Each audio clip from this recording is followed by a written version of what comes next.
नमस्कार दोस्तों। जब भगवान श्री कृष्ण जी का जन्म हुआ था तब उस समय भोले बाबा समाधि में थे। जब वो समाधि से जागृत हुए तब उन्हें मालूम हुआ कि भगवान श्री कृष्ण ब्रज में बाल रूप में प्रकट हो गए हैं। इससे बाबा भोलेनाथ ने बाल कृष्ण के दर्शन के लिए विचार किया। भगवान शिव जी ने जोगी का स्वांग रचा और अपने 2 गण श्रृंगी एवं भृंगी को भी अपना शिष्य बनाकर साथ चल दिए। भगवान शंकर अलख जगाते हुए गोकुल पहुँचे।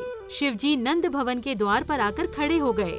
तभी नंद भवन से एक दासी जोगी के रूप में आए शिव जी के पास आई और कहने लगी कि यशोदा जी ने ये भिक्षा भेजी है, इसे स्वीकार करें और लाला को आशीर्वाद दे दें। शिव बोले, मैं भिक्षा नहीं लूंगा। गोकुल में यशोदा जी के घर बालक का जन्म हुआ है, मैं उनके दर्शन के लिए आया हूँ, मुझे लाला का दर्शन करना है।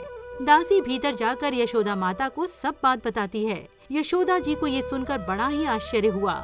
उन्होंने बाहर झाँक कर देखा कि एक साधु खड़े हैं जिन्होंने बाघंबर पहना है, गले में सर्प है, भव्य जटा है, हाथ में त्रिशूल है। यशोदा माता ने साधु को प्रणाम करते हुए कहा कि मैं लल्ला को बाहर नहीं लाऊंगी, आपके गले में सर्प है जिसे देखकर मेरा लल्ला डर जाएगा। शिव जी बोले कि माता, तेरा लल्ला तो काल का काल है, ब्रह्मा का ब्रह्मा है, वो किसी से नहीं डर सकता, उसे किसी की भी कुदृष्टि नहीं लग सकती और वो तो मुझे पहचानता भी है, वो मुझे देखकर प्रसन्न हो जाएगा।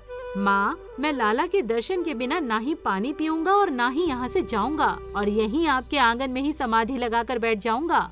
आज भी नंदगांव में नंद भवन के बाहर आशेश्वर महादेव का मंदिर है, जहाँ शिव जी श्री कृष्ण के दर्शन के लिए बैठे थे।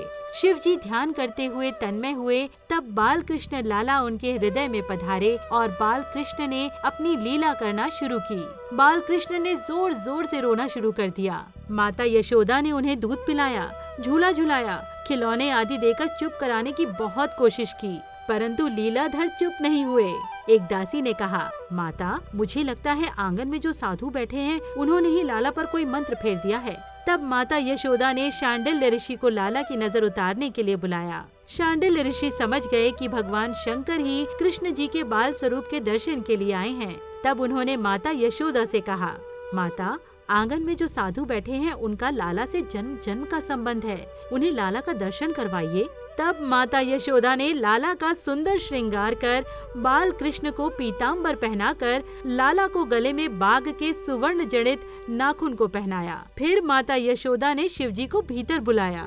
इस तरह से महादेव ने अपने आराध्य श्री कृष्ण के दर्शन पाए। तो दोस्तों, कैसी लगी आपको ये कहानी, जरूर बताएं। नमस्कार।